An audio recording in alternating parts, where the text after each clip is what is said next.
Hello, Mark Crossfield here. In my hands today, we're going to go Ping i25 driver hitting up against Covert, VRS Covert Tour 2.0. So I used the original Covert Tour. I've gamed the i25 recently, so it's the big hit off between these two clubs. Let's see which produces the best number, feel, and gives me the best kind of visuals for hitting straight shots. Let's check these two drivers out. Let's get stuck in.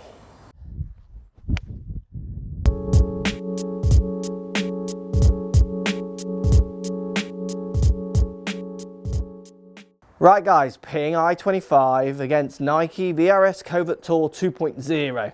So both of them are the same head size, 460 cc's was what they say. Out of the two down by the ball, the i25 definitely looks bigger because of its footprint, the way it's stretched back. Face to ball looks very similar, but it does appear bigger i25. Obviously you've got the red top, black face in Tour Covert 2.0, i25, it's the black all over.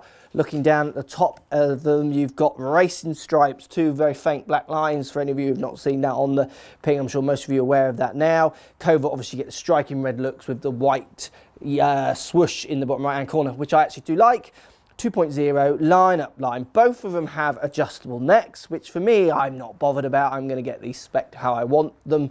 But the adjustable necks, flex loft on Covert VRS 2.0 Tour offers much more flexibility than the very fine tuning that Ping offer with their adjustable neck. So you get lots of degrees. Watch the full review on the Covert Tour 2.0 if you want to see a bit more about it. But you've got a lot more adjustability left and right, and neutral settings and many more lofts. It's all going to be about the numbers between the two, because when I look at these two clubs, I love them both. I love the racing stripes of i25. I like the black looks, but I love the red swoosh, and I've got used to looking at my red driver. I like the way it's quite distinctive out on the course. People ask about it. You know, it's got really big looks, which I like. So let's hit them both. We've got GC2 HMT on the floor here. We're going to hit some of the range balls just to give you an idea of feel and how they appear and how I deliver the club a little bit with feelings. And then we're going to go Pro V1X balls, the ball I game. We're going to deliver some real numbers using the GC2 HMT launch monitor down here on the floor. So let's start. Let's start with Covert. Why don't we start with the Covert Tour 2.0. Let's give it a hit. Red top to black face love. Definitely will be changing the grip if this one goes in the bag. Stiff shaft in this one, just their standard Cura cage. Let's give it a whack. I love the sound of Covert. It's not the loudest thing in the world, quite a truish sound, but not too kind of ramped up with its sound. I love the feel, I hit that well out the middle. It's a good flight. I'm so looking forward to seeing the numbers on these two. I'm going to present today's numbers on these clubs, not pre-recorded ones. I'm going to go up after this and hit some with both to see how they're performing today against each other. Because when I've tried these two clubs with numbers before, I've got different numbers, or they've been recorded on different days. Now, an interesting fact for you guys, I went for a talk and there was a guy from the RNA there, and he had a very low, good playing handicapper come for a fitting.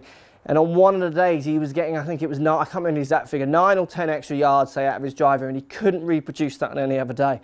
And they couldn't work out why he got that more on that day. So we're going to try the numbers on these, how they're performing today against each other, which I think is always quite an interesting one, because it will feel different from day to day. Let's give Covert 2.0 another hit. Caught that slightly out the toe, but it's pretty stable. It tried to draw back, it just drifted on the wind slightly to the right, but take it. Obviously you've got the cavity back in Covert, which they're slowly filling in a little bit with their stabilizing bar, or whatever they call it in the back, this little white bit. I do love the look of that. What that actually does, they would have to show us their lab data, really. I can't see it, but it does feel a pretty stable drive, this one. I do like this shape. If anyone watches my other reviews, I wasn't certain of the shape. The shape is growing on me. I like the way it looks still relatively small from here, but plenty of face down by the ball. And it's because it's just not so stretched back at the back. The shape is growing on me the more I hit it this club. Let's give it one more hit. Hit that well. It feels really good. Looking forward to seeing if the numbers can compete or beat or worse than i25, because I know I hit that one well. So I could game that really easily. I'm already used to the red and the white swoosh. I like Nike, I like the brand.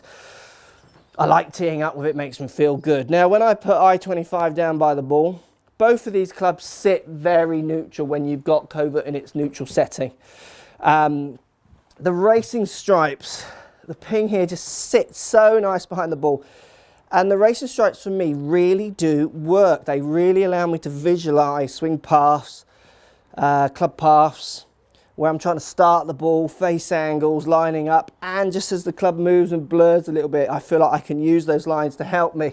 I know in reality it's all moving too fast down there, but it does give me good kind of mental images as I'm getting ready to hit the ball and send it down a fairway. So here we go, I25. Definitely much louder, I25. It feels similar off the face, but louder. A bigger ping, get it? Yeah, said that a lot already, I think. The black head to the white score lines on the face look great.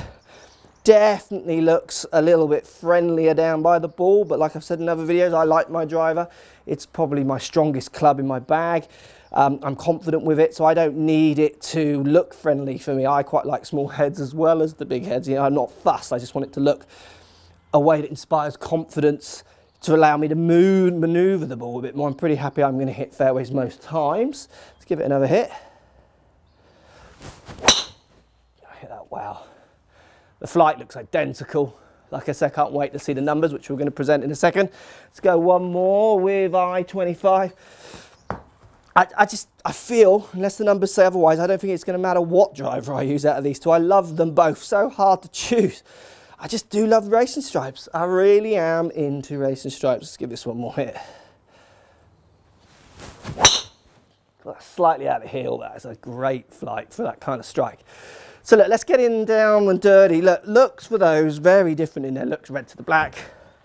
I love the red, love the swoosh, love the racing stripes. Quite like the smaller head. Oh, even though it's not a smaller head, it appears smaller head. Can't choose it. Both very good clubs. Let's look at these numbers and see if I'm getting anything more out of the two. Otherwise, I think it might be Monday to Wednesday, I25, and then Thursday through to the following Monday. Yeah, I just can't choose. Let's look at these numbers. Right guys, numbers time. We're going I25 driver, racing stripes, like it. Should it go in the bag? Hitting up against Covert Tour, Nike Covert Tour 2.0. So look, let's look at the I25 first. I25, we're getting 262 carry. Good carry numbers from me. Hit 3 shots with I25, buttoned them all. Hit them all pretty good. 2-4 spin, launching at 15 degrees. Nice numbers. Now we bring the Covert 2.0 Tour in, 259. 3 yards less carry. Now 3 yards is not enough. It's nothing. It's strike more than anything else. For all intents and purposes, these clubs are going the same. Now look, interesting. Covert Tour 2.0, it took me more shots to get the numbers to equal. You can see I've darkened a couple of out there because they're less hits. That's purely my strike. That isn't the club. If I had equivalent strikes in the I25, they would have equally been as short, okay? Similar launch, almost exactly the same launch. A fraction less spin, but again, you got to work strike in there, which will affect spin more than anything else. So look, those two drivers are going almost the same, really. Not much in it. Same peak heights. 3 yards carry. I mean, I might buy into that 3 yards carry, but like I said on the other part of the video, I could use both of those clubs depending on how I feel in the day of the week. So if I want my red driver to go with my reddish outfit, you see what I mean? It's like there's so little in there. I think I'm going to go I25. I used it when I played TPC Sawgrass. I really enjoyed it. I drove the ball brilliantly around there with it, so I've got good memories of it still. So I think I'm going to stay with it. But it's going to have to behave because it isn't going to take much for that Covert 2.0 Tour to go in the bag. But for now, I25, those numbers, great performing numbers, is going in. I am enjoying, as I've said on many occasions, the racing stripes really are making sense to me and giving me some nice visuals on the tee. Let me know, guys, what you think. Post comments down below with these two drivers you thought about. Have you got similar numbers with them both? Really interesting stuff. Look forward to the comments. Speak to you all soon. So if you like what's going on here, don't be afraid to subscribe to the channel. Also thumbs up the video, post comments. Love to hear what you guys got to say. Let's keep it social. The more we talk, the more we share, the easier this game will get for everybody. So if you want to find me on Facebook here, you can find me on Facebook. If you want to tweet me, find me on Twitter here as well. Just follow the links, all in the description. Come and join the show, get active, get involved, get playing some better golf. Thanks for watching.